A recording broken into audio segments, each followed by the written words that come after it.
Holding Parasha Teruma, let's see how much we can accomplish perhaps going to the following Parasha. In this Parasha, the Torah begins to give us instructions on how to erect a Mishkan, the tabernacle, and later on the various clothes that the priests, the Kohanim would wear. There's a lot of detail that goes into this Mishkan. What does this Mishkan represent? What does the Kadosh Baruch Hu need a house downstairs for? Kadosh Baruch Hu is everywhere. There was once a big rabbi by the name of the Rabbi of Kotsk, Hasidic rabbi, who once went into the room all of a sudden and surprised his students. He would do that once in a while and ask them a question. Where's Hashem? Where's Hashem? And one of the students suggested, what do you mean where he is? Malek kol haaretz kevodo. Doesn't the verse say that he's everywhere? No. Where is Hashem? So nobody knew what he meant. What do you mean where is Hashem? So he answers, Hashem is wherever you let him in. There are people who don't let Hashem in, so he's not in that house. Hashem is present wherever he's let in. That is the idea. The Torah commands us, Kadosh Baruch Hu actually commands us, V'shachanti betocham. I want to reside amongst them. Even though the Mishkan is being erected for me, ultimately I'm going to be residing not betocho, betocham, amongst all of you, in every Jew, wherever he is. If a Jew is learning, if a Jew is praying, whether it's at home, whether it's in the Bet Knesset, Bet Midrash, the Shekhinah is present. There's something there of the Shekhinah. The rabbis tell us that the Shekhinah is much more present, if we can say so, in Eretz Israel. One that departs from Eretz Israel, it is as though he does not have God with him. The reason why the rabbi said that is because Eretz Israel is regulated, or is controlled directly by Hashgacha Pratit, by divine providence. The laws, therefore, of that land, of that particular geographical area, are very different than the rest of the world, which is managed by a system called the Mazalot. In other words, the weather in Chutz La'aretz, outside of Israel, is managed by a system that we understand more or less how it works. It's pretty much predictable, even though it's still guided by Hashem, but there's a set of rules that determine what the weather will be, and that is why they can predict approximately what the weather will be like. Eretz Israel, no. Eretz Israel is completely managed all the time by Kadosh Baruch Hu. There are no rules. Even though, of course, there's the laws of nature. Nevertheless, if there will be rain, if there will be a lack of rain, how much rain, when will it begin, when will it stop? It's continuous, it's always, at all times. Everything is directly by Hashem. Directed by Hashem at all times. It's a different kind of system. So anyway, just getting back to what I was saying before, the Shekhinah is everywhere, but it is felt much more in Eretz Israel. That is what the rabbis tell us, Avirat Dar'ad Israel Mahkima, the air in Eretz Israel makes you smarter. The learning there is better. Yeah. The Kedusha is, of course, greater there. So, even though it is true, the Shekhinah is everywhere, nevertheless, it's much more felt in Eretz Israel. So the rabbi, of course, was saying that Hashem is where you let him in. What he was trying to say is his presence can be felt a lot more if one conducts himself in the right way. That is the purpose, the whole idea behind the Mishkan, is to build a place in this world that will resemble the service that goes upstairs. You know, the Malachim, the angels, they also have their own type of service for Kadosh Baruch Hu. In the morning, in the afternoon, at all times they have different missions, different roles, various types of angels. And the bottom Mishkan is in a way a representation of what goes upstairs, except for human beings, not for Malachim.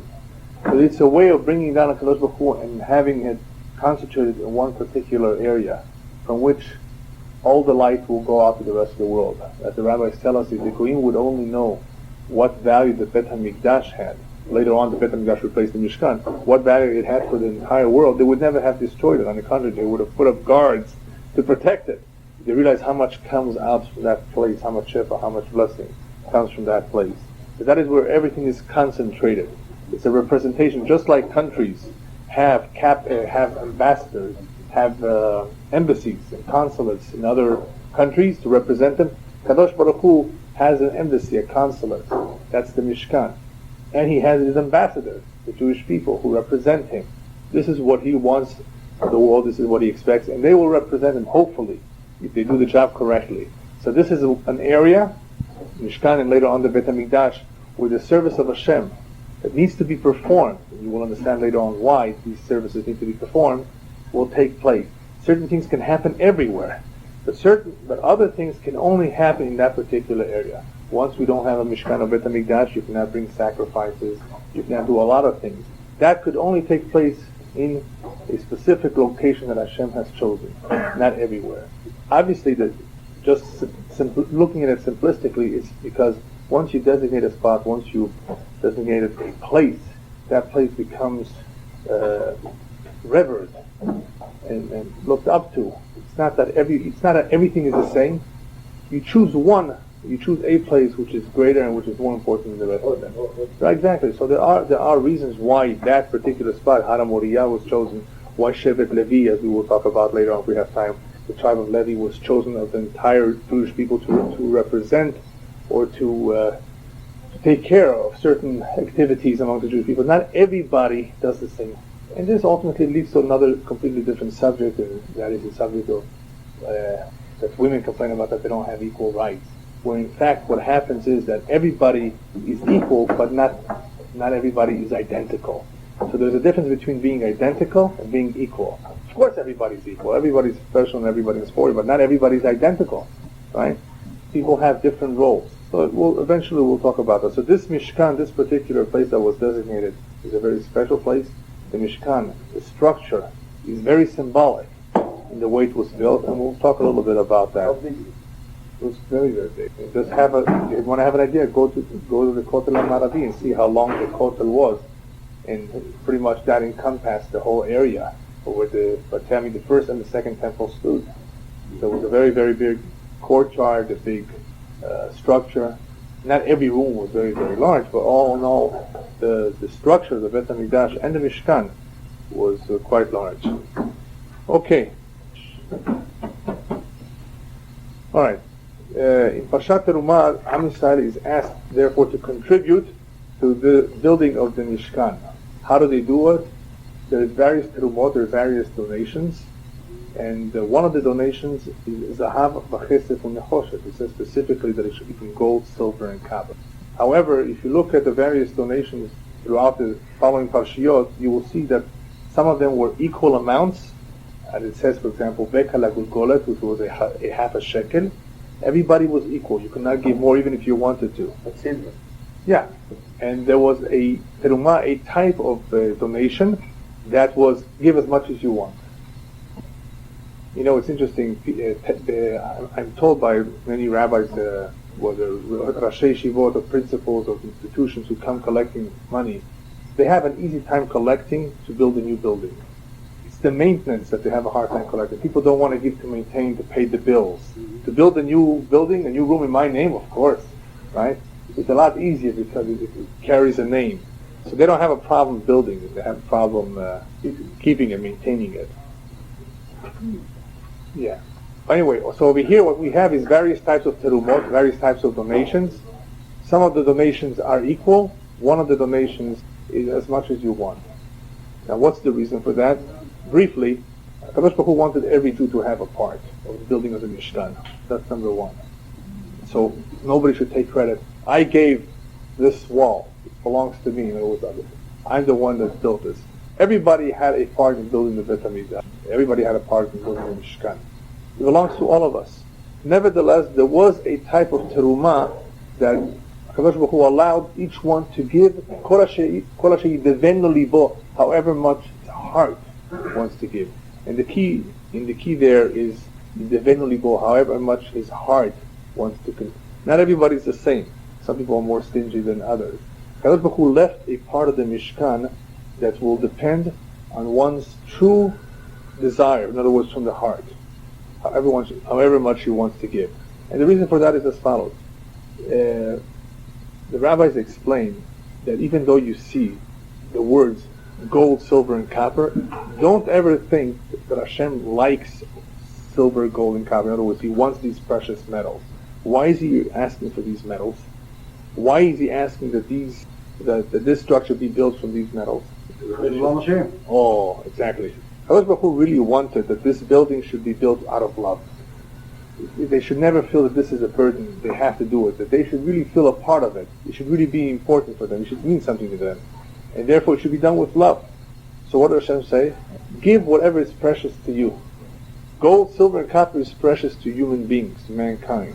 If they will give something which is precious to them, that will enable them to attach themselves to love this place as well. They're giving everything they have, their most precious possessions, right?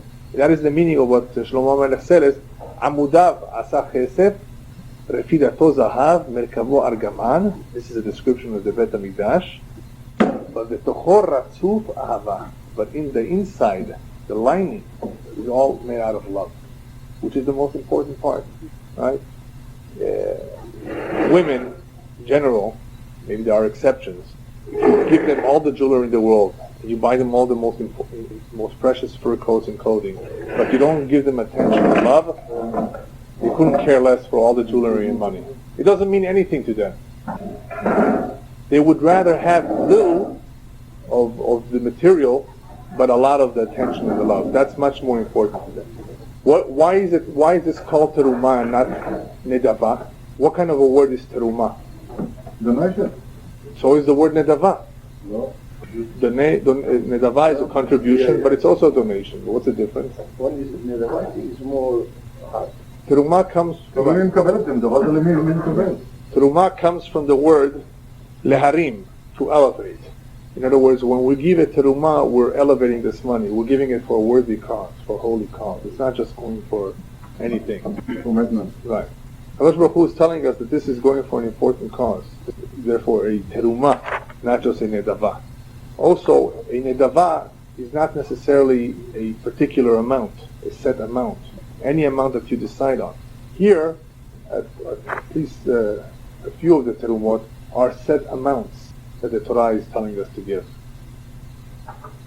Alright, we had 3 terumot. I think I mentioned one teruma was for the sacrifices. That each one would participate, which is the upkeep, the maintenance. They had to bring sacrifices on a daily basis. Adnei HaMishkan was the basis that held the Mishkan, the pillars. And then we have the third teruma, which was everybody gave as much as he wants. Zahav, chesed, and nechosh. Those were basically the 3 types of terumot. In giving the teruma, the Torah uses to give out to the Kohen. He would always go towards the building of the Mishkan. They all brought. And who was collecting and spending? You had Betzalel, the one who was in charge of the job, right? Who made out of this all the materials that they brought. The gold, the silver, the copper, and other items too. Right? The skins, the wool, they use it to make the clothes, to make the Mishkan, to make the roof. Right? They didn't use Spanish tile in those days. Right? It was all made from certain skins of animals, and they find the linen. Yeah, right. They planted, right? They had a good idea. Like Yeah. כבוד הרב, אני מבקש שתסביר משהו. כן. יש משהו שנראה contradiction in terms. Yeah. שבא בן אדם ותופס 6 מקומות, ועל הפארקינג עם אוטו אחד. The Torah uses the word veichu. In Teruma, it doesn't say veitnu and they should give, veichu and they should take. Why is the word veichu? Did you understand what I meant? It says veichu, take. Teruma, donations you give, veitnu. Why does it say veichu? So the commentators explain that one of the best ways to get used to giving charity, to contribute, is to set aside. You take part of what your money that you make, and you immediately put aside, this is for tzedakah. I believe this is what Rabbi Elyahu Wasserman said as a way of getting used to giving maaser, tithing. It's something difficult. Not everybody is able to give maaser of his money. So one way to do it is that immediately, as soon as you get your money, immediately set aside 10% right away into a separate account. Eventually you'll get used to it. Why? Because when you set aside the money right away, then that money that's sitting in the other account is not yours. If somebody comes to you and asks for money, then you feel like you're taking part of yours. You know, it's hard. You feel you have less now. You had $1,000, now you have $900. But if you initially set it aside, this is not mine. This belongs to tzedakah. This belongs to maaser. Then it becomes easier to take from that account, which you've already created before, to give for purposes of tzedakah. Viku, therefore, one can interpret is, put it aside, make it easy for you, this does not belong to you. And that is why it says the words later on, actually in the same pasuk, Vikhu li. What does the word li mean? To me, for Hashem. That one should always remember that everything belongs to Hashem anyway. That when we give Him, we're giving back what He gave us. In other words, it's not us, it's not ours to begin with. I always like telling the story of that advisor to the king who was once rumored, those who were jealous of him. You know, the Goyim were always jealous. But this advisor to the king was so prominent and was so successful, so they spread a rumor that he enriched himself from the king's money by stealing, by cheating, by not being honest. Right. And even though the king was very friendly with him, eventually he believed them, that maybe they are right. So, maybe this Jew is suspicious. So he called him over and says, I want you to give me an account. You have 3 days' time to go through all your properties, tell me exactly what you have and where you got it from and so forth, a whole listing. So he said, fine. After 3 days, he brings him a small piece of paper. Here. The king says, what are you, mocking me? You're making fun of me? I know myself I know that you have much more than this. What are you putting down these little dollar amounts here? So he says, you don't understand, king. Whatever I put down here, I know for sure is mine, because that is the amount that I gave for charity. That money is upstairs. Nobody can touch it. All what you think I have, who says I'll have it tomorrow? You can take it away from me. It can burn down. You can come and take it away from me. Whatever people think that they own, they may not have it the next day. That's not what's theirs. What's theirs to keep is Vikhuli, what they gave to Hashem. What they gave to Hashem, that's a good account. That's for safekeeping. That nobody can touch. That will not devaluate in its worth, in its value. Right? On the contrary, that has the highest interest too. You know why? Because all the ma'asim, all the consequences of the first deed are attributed to you too. You get credit for everything, for future generations to come.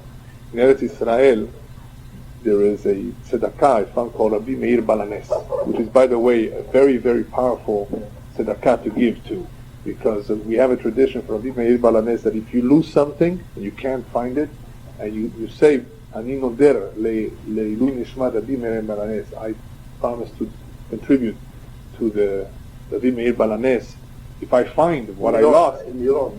No, in Tveria. If I find what I lost, you will find it in a few minutes. As long as it wasn't stolen, and as long as it's not in the Pacific Ocean. As long as it's to be found, I've tested it hundreds of times. Yeah. And you know why? You know why I lose things sometimes? Because Hashem is reminding me it's time to give to Rabbi Balanes. Otherwise, why should I lose it? I sometimes say, I know what, I just put it over here in front of me, and I need it desperately. I can't wait till tomorrow. I'm talking about something like that. It's time to give. And, so you can't give it just, you don't say $1. You say something, that you could afford, something considerable. But it happens all the time. So if you ever, lose something, have that in mind and give it to Tzedakah Rabbi Meir Balanes. Anyway, so there's various funds in Israel, but this particular organization has 2 types of funds. One is pure charity, which goes to help out widows, orphans, the elderly who can't support themselves, young couples who just recently got married, all sorts of causes. Then they have a separate fund, which is not tzedakah. It's called gemach. That's an alva'ah. People come, they need a loan for all sorts of reasons. I want to expand my bedroom. I want to marry off my daughter. I need a temporary loan. So this fund, you put your money in there, and even after you've passed away, after 120, that fund continues to earn mitzvot for you, because your money is there. You've given it to be used and recycled continuously. A great idea. You follow me? A great idea that a person's terumot, a person's nedavot should continue to earn the priyot for him. All right, getting back to what we were saying before. When it says Vihu, you set it aside, it becomes easier for you. And it says the word li, which one needs to remember that he's doing it l'shem shamayim, for the sake of heaven. That will also make it easier for him. And that he should remember that li means that it belongs to Hashem anyway. It's not your money anyway. Hashem can take it and give it to you whenever he wants to. So you might as well give it. And li and ikhuli also means take from what is yours and not which is gezel, not which you got it by illegal means. That I don't want for the Mishkan. As I explained in the previous occasion, that the rabbis were always careful, in yeshivot and elsewhere, to separate monies that were made illegal, that they received by contribution. This goes to feed the horses. This money was earned from gambling or from something. Somebody gave it. What are we going to do with it? They're not going to throw it away. So they use it to feed the horses. Or what we would do today, we would use it to buy gas for our cars. Maintenance. Maintenance, right. But not to feed the boys in the yeshiva, the Bachurei Yeshiva, Chas v'shalom, they would not be fed with money that was not kasher. Because that has an influence. The source of the money, where it comes from, has an influence. So the Ve'ikoli also means, Shelo yemen hagezel, it should be yours truly, but not taken in illegal ways. בטח, מי שעובד בשבת זה בטח, אסור. Yeah, his donation for the yeshiva, when he used. Right. So he said, why? Too little, can take 10,000 and you 20,000. Said, no. Okay, Rabbi, I will give you 50,000. 100,000. You know, I went to not to work on Shabbat. Said, Rabbi, if I stop the process, Yeah. one day, then to start. It would be a tremendous loss. Yeah. And then they accept themselves. Yeah. Except that he was on Shabbat. At the end he realized that he did not lose anything. It's only the imagination. Okay, the next point in this parasha is the commandment to build an aron, a shulchan, and the kaforet kerubim. The aron is the how would you call the aron? The ark. The ark which contained the luchot habrit. The broken one or the... Both. The ark contained the broken pieces And the second one plus the Sefer Torah. Sefer which Moshe Rabbeinu wrote. Oh, exactly. Okay. So they they're told to build a aron, shulchan, a table, and the kaforet, which was on top of the aron and had the keruvim. Those two, what looked like two little children facing each other with wings. Yeah. These three items. Now, as I said earlier, a lot of these items are symbolic. So what are these for? But they existed. Sure, they still do. So what are they for? So one of the commentators explains that what they represent is as follows: the aron, the shulchan, and the kaporet. The aron stands for chayim, life. The shulchan stands for mezonot, and the kaporet keruvim stands for banim. As the rabbis tell us in the Gemara in the Zohar, bnei haye umezone, la b'zchut atalya milta ela b'mazala d'la'ela. Children, parnasa, right, in life, do not depend on one's zechuyot. In other words, how much money one will have, how his children will come out, how many, if at all, and how long he will live. These three areas, Hayim, Mezonot, and Banim, do not depend on zechuyot, depend much more on the mazal. If a person was born in the right mazal, he may have these regardless of his zechuyot, believe it or not. And that is one of the explanations of why it appears to us that some people who do not deserve it have children and have parnasa and have a long life to the age of 99. Right? How come? Because it does not necessarily have anything to do with his zechuyot. These three areas are determined by the mazal. Why Hashem put that person in that mazal, that's already a different question altogether. But that mazal was already determined prior to that individual choosing whether to become a rasha or tzaddik. You follow me? When does a person decide if he's going to be wicked or righteous? When he's an adult. Many years after he's born. At the age of 20, 30, 40, whatever. Throughout his life. Not when he's a baby. When a baby is born, they're all equal. The mazal comes with the baby. And the mazal comes when the baby's already born, regardless. We don't know what's going to happen later on. Even though Hashem knows. But the mazal was not determined on what eventually he will make of himself. There is another reckoning to give after one's experience in this world. But to begin with, at day one when he's born, he already has a mazal.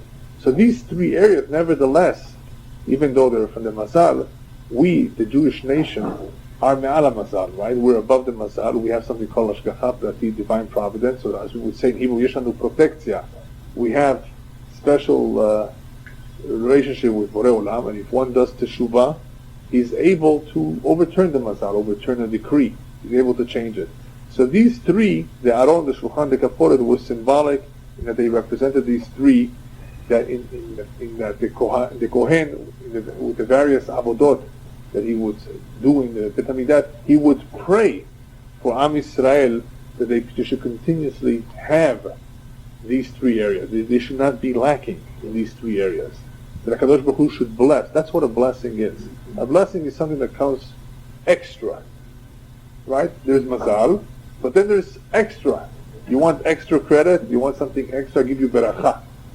A blessing means that above and beyond what you were supposed to receive. And since all of this came from the Bet HaMikdash, from Mishkan, this is what they represented, these items. They were symbolic of what the Jewish people needed to pray for, what the Kohanim needed to have in mind when they did the service.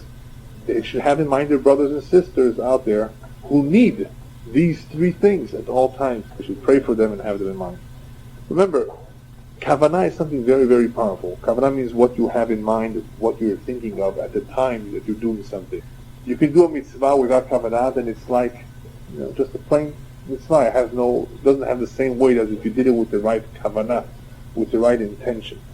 The same is true with buying, let's say, you're buying a etrog. You can buy an etrog for $5, and you can buy an etrog for $65. You show that this is important to you. It's a beautiful mitzvah. You don't mind spending more for it. That mitzvah that one just fulfilled is a lot greater than the one who just bought it for $5. Just to be Yotzei Yedei Chovah. So the kavanah that goes into the performance of the mitzvah is very important. In the same way the rabbis tell us when a husband and wife are together, their kavanot and their timing when they are together makes a tremendous difference as to which neshama comes down into that body of that child, of that fetus. The timing should be approximately close to chatzot, not too early, not too much early before. And the kavanot should be kavanot good. The husband should not be thinking about another woman. The woman should not be thinking about another man. There was once a king who was very upset at his wife. She bore a black child, and he suspected something was wrong. So he asked the big rabbi, because he knew that the Jews were smart. He said, "Rabbi, maybe you could figure this one out for me?" He says, "Yeah, I think so. Can I see the bedroom, please?" So he took him to the bedroom. He says, "You see that painting over there on top of the bed? There were some black warriors, soldiers or whatever." And she would always look at it, the wife, the woman, the princess.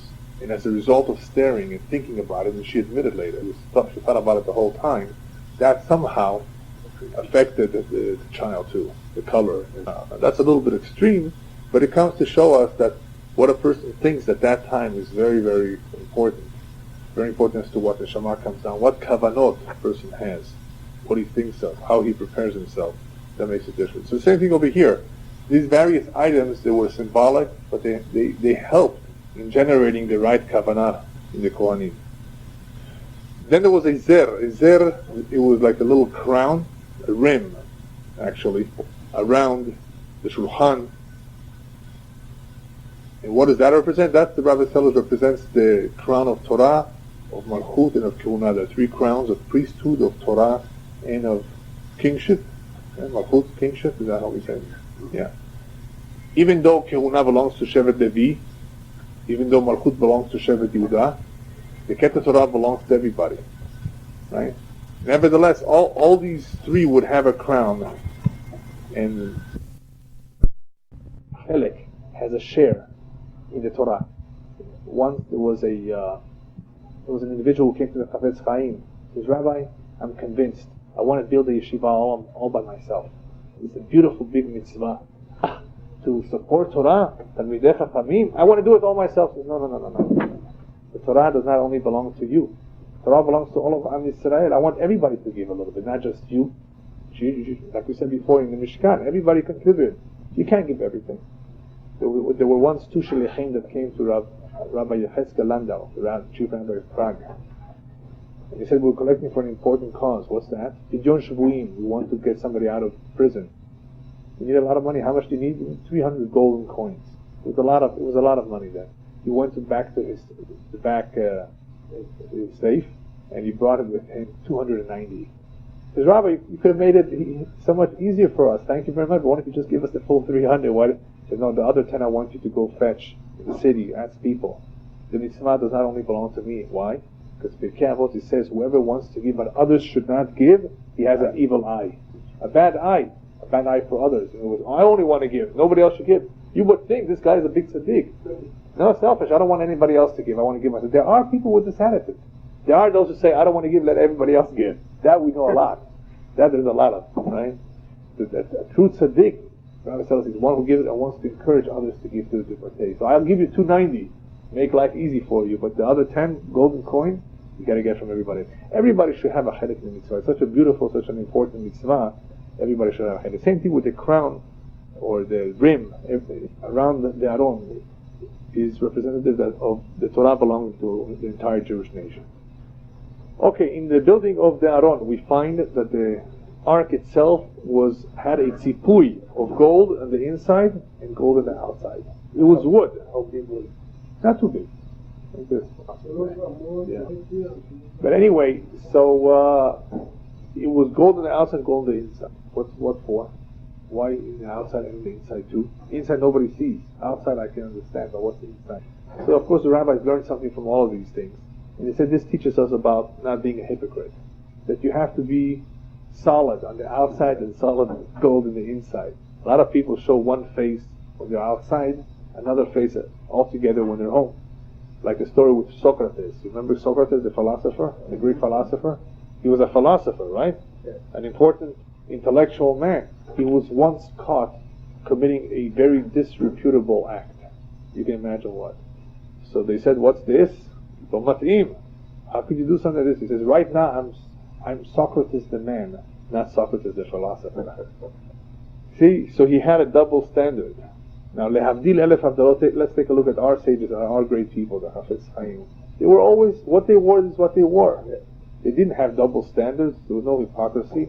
It was gold in the inside and gold in the outside, not double standards. The Torah is very much against hypocrisy. That is a tremendous challenge, that a Jew should always be God-fearing, baseter, hidden, where nobody sees. That is a challenge. To be Yirei Shamayim on the outside where people see you. So people, when they pray Amidah, they take their time and they do this and they do that and they grow long beards and they think that they can get away with it on the outside. They show that they're God-fearing. The trick is to be God-fearing in one's home, baseter, where nobody sees you. That is a much more difficult challenge because you have no one to impress. That is one of the ideas of Zahav on the outside and on the inside. Not to be a Had Balev, the Had Bapeh. Yeah. And also it says it has to be Zahav Tahor, pure gold. Right? Not half, not tinted? No, tainted. Tainted, yeah. In other words, not cheap. It should be pure. It should be, a person should try to do his best when he performs the Torah Mitzvot, not half-heartedly. Okay, now, last but not least, you go to the menorah. Menorah was something very, very unique. There were various menorot in the Bet HaMikdash. There were many coppers, menorot. And I think what they had in the Vatican was a copper menorah, not the original. They for sure did not have the original menorah Zahav that Moshe made. Remember, in the Second Temple they also had gold menorah too, but they did not have the original menorah Zahav that Moshe made. There's a story of about 100 years ago, maybe 90 years ago. There was an individual who had a field not too far from the Har HaBayit, the Temple Mount. A Jew. And he had an Arab helper in that field. And somehow the Arab stumbled into a cave and he saw the golden menorah, I think the shulchan, the table, and some other items. So as soon as the owner realized what this Arab saw, he eliminated the Arab, so you should not tell. And he wrote a letter immediately to the Hafez Chaim describing what he saw, where he found. The Hafez Chaim said, yes, that's approximately where it should be. Imagine the Hafez Chaim knew all of this. And it was completely sealed off since then. Sealed. Nobody knows exactly where it is today. Somehow it was sealed. There's a lot of treasures hidden around the Har HaBayit. And that is why I've always said, and I've always claimed, and I feel very strong about it, that the reason why Hashem put the mosque on top of the Har HaBayit is because according to our tradition, Yoshiyahu the king, 58 years before the destruction of the second temple, went down to the Mechilot, to the caverns that Shlomo HaMelech had already made when he prepared the first temple. Caverns, deep caverns beneath the foundations of the Bet HaMikdash, for the eventuality when the Bet HaMikdash will be destroyed, where the Aron would be guarded and kept.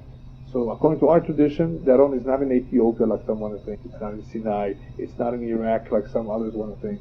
It's underneath the Harabait, together with the Shemen HaMishcha, with a little bit of the oil that was used to anoint the priests, together with the Tzintzeret Haman, with the souvenir of the man in that flask, right? And the Mateh Aharon, the staff of Aharon. The staff of Aharon. And of course the Aron itself, with the Luchot HaBrit, and with the Sefer Torah inside. All of this is falling in one area, very, very deep below the Harabait. Mashiach comes, of course, he will take it out.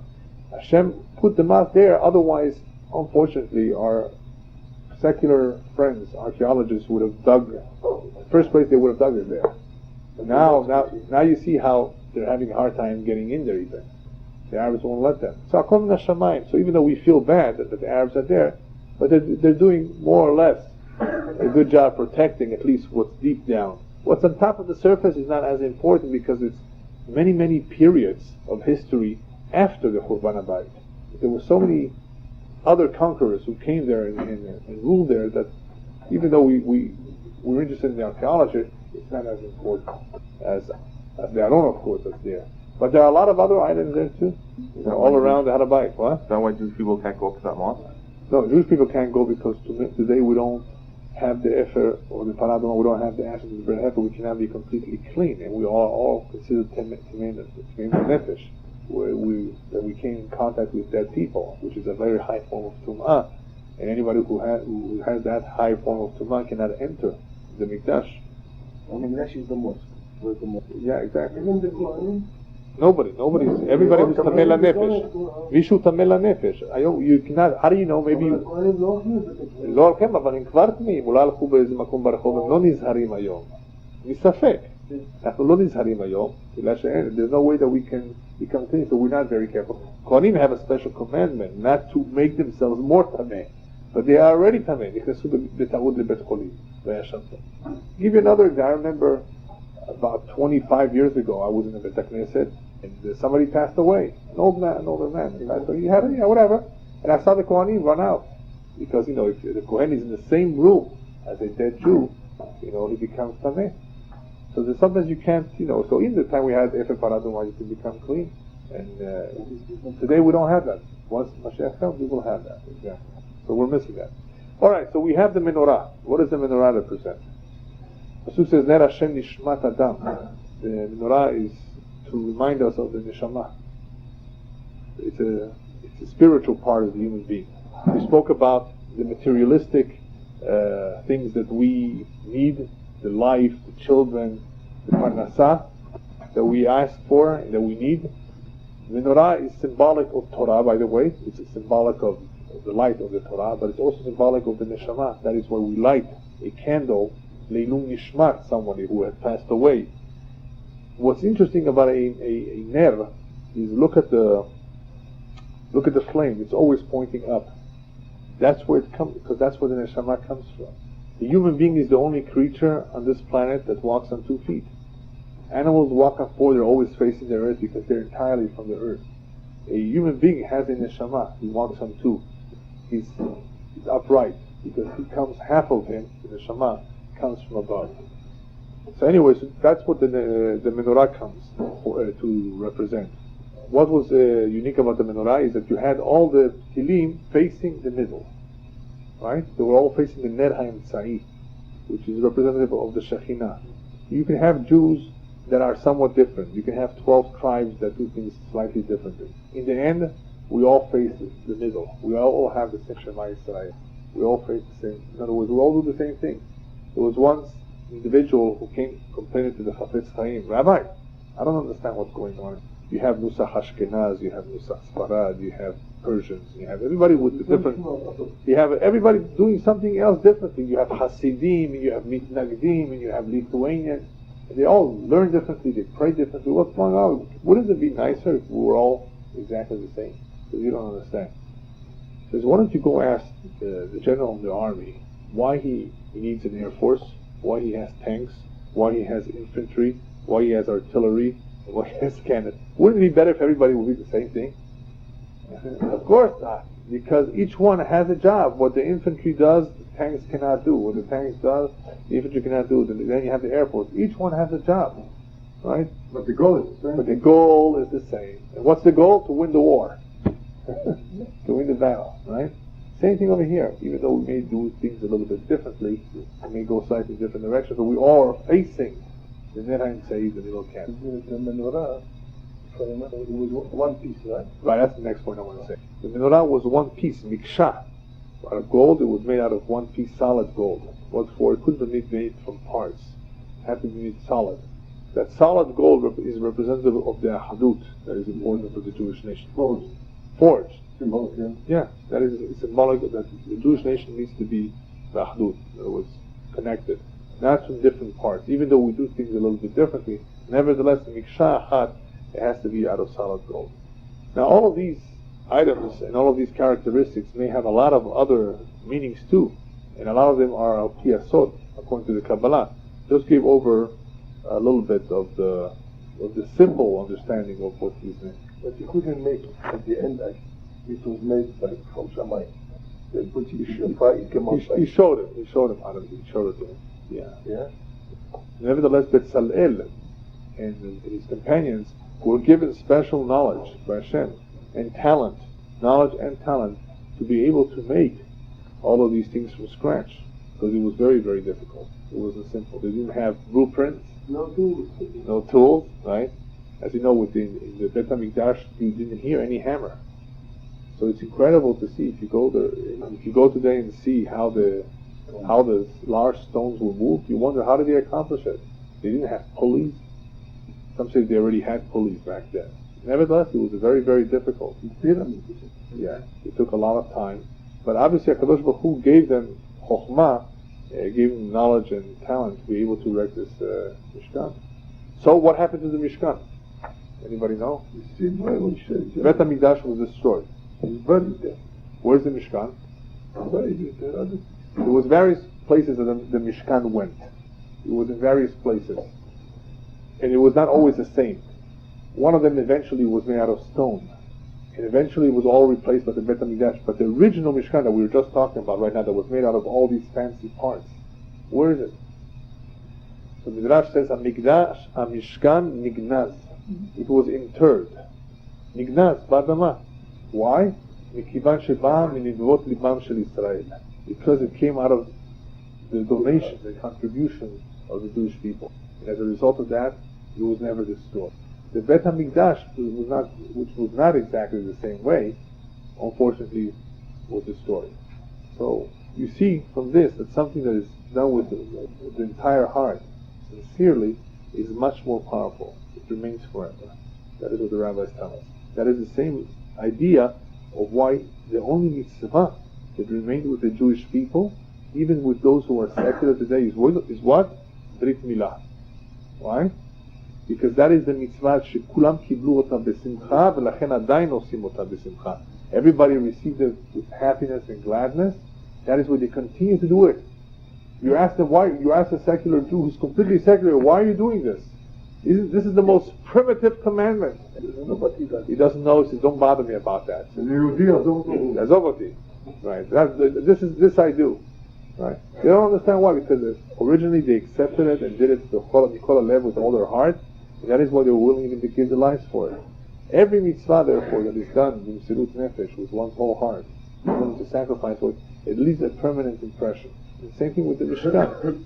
We see that it was done with the whole heart. They each contributed, and that is why it has a special zechut of being in turn and never being able to destroy it.